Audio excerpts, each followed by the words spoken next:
నిర్గమకాండం 19వ అధ్యాయం 3 వచనం నుండి 6 వచనాలు చదువుకుందాం. 3 నుంచి 7వ వచనం కూడా చదువుకుందాం. మోషే దేవుని యొద్దకు ఎక్కిపోగా యెహోవా పర్వతమున అతన్ని పిలిచి, నీవు యాకోబు కుటుంబీకులతో ముచ్చటించి ఇశ్రాయేళ్లకు తెలుపవలసిందేమనగా. మోషేని దేవుడు అంటున్నాడు, పిలిచి నువ్వు చెప్పు ఇశ్రాయేళ్ళకి. ఏం చెప్పాలి? నేను ఐగుప్తీయులకు ఏమి చేసితునో. వినండి, ఏం చేశాడు? దేవుడే యుద్ధం చేశాడు. మీరు ఊరికే నిలుచుండి యెహోవా అనుగ్రహించు రక్షణను, అంతే. ఏం చేశానో చెప్పాడు. మిమ్మల్ని గద్ద రెక్కల మీద మోసి నా యొద్దకు మిమ్మల్ని ఎట్లు చేర్చుకుంటున్నా మీరు చూచితిరి. అన్నిటికన్నా, పక్షులన్నిటికన్నా సురక్షితమైన రెక్కలు కలిగిన పక్షి ఏంటి? అది తన రెక్కల మీద తన బిడ్డలను మోసినప్పుడు భద్రత, కింద పడడానికి అవకాశమే లేదు, జారిపోవడానికి అవకాశమే లేదని చెప్పి అంటున్నాడు. కాగా మీరు నా మాట విని శ్రద్ధగా చూడండి, నా మాట శ్రద్ధగా విని నా నిబంధన అనుసరించి నడిచిన ఎడల.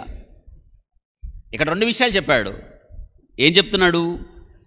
మాట శ్రద్ధగా వినాలి, నిబంధనను అనుసరించి. ఇదేనా మనం అలా చేయాలి. ఆయన మాట వినాలి, శ్రద్ధగా వినాలి, ఆయన నిబంధన. ఎందుకు చెప్తున్నాడు దేవుడి విషయం? ఇశ్రాయేలీయులకి దేవుడు కోరుకున్నాడు. వారు గొప్పవారు అయినంత మాత్రాన దేవుడు వారు కోరుకోలేదు. నీవు అల్పుడిగా ఉన్నప్పుడు, బలహీనుడిగా ఉన్నప్పుడు నేను నిన్ను కోరుకున్నాను అన్నాడు. వింటున్నారా? ఇక్కడ ఏం చెప్తున్నాడు చూడండి. సమస్త దేశ జనులలో నాకు స్వకీయ సంపాద్యమగుదురు అన్నాడు. అంటే అందరికన్నా మీరు నా స్వకీయ, నా సొంతోళ్ళు మీరు అని చెప్పారు. వింటున్నారా?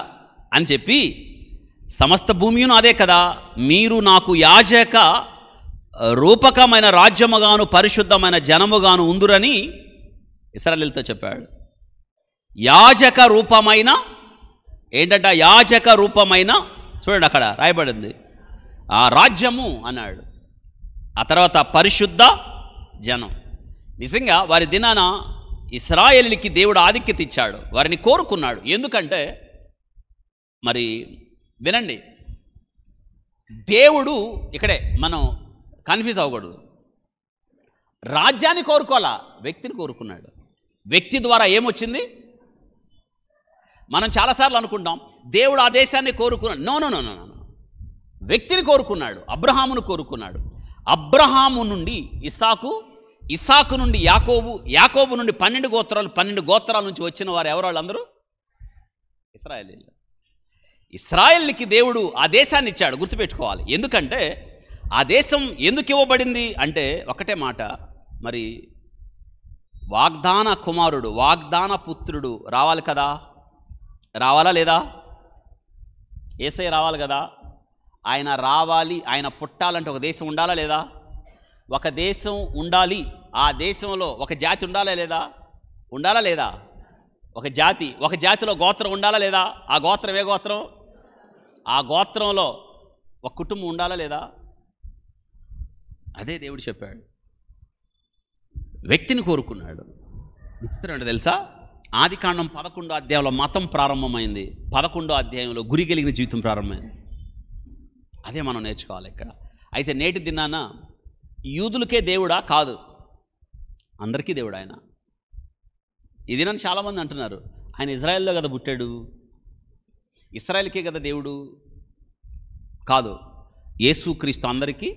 నేటి దినాన ఆయన యందు విశ్వాసం ఉంచిన వారు, వారు శరీర సంబంధమైన సున్నతితో వారు యూదులు, కానీ మనం ఆత్మ సంబంధం అనగా హృదయ సంబంధమైన సున్నతి యేసుక్రీస్తు నోటితో ఒప్పుకొని హృదయమందు విశ్వసిస్తే మనం ఆయన బిడ్డలం అవుతాం.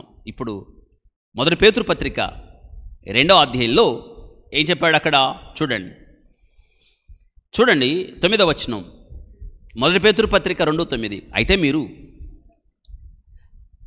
చీకటిలో నుండి ఆశ్చర్యకరమైన తన వెలుగులోనికి మిమ్మల్ని పిలిచిన వాని గుణాతిశయములు ప్రచురము చేయ నిమిత్తం ఏర్పరచబడిన వంశమును, రాజులైన యాజక సమూహం, పరిశుద్ధ జనం, దేవుని.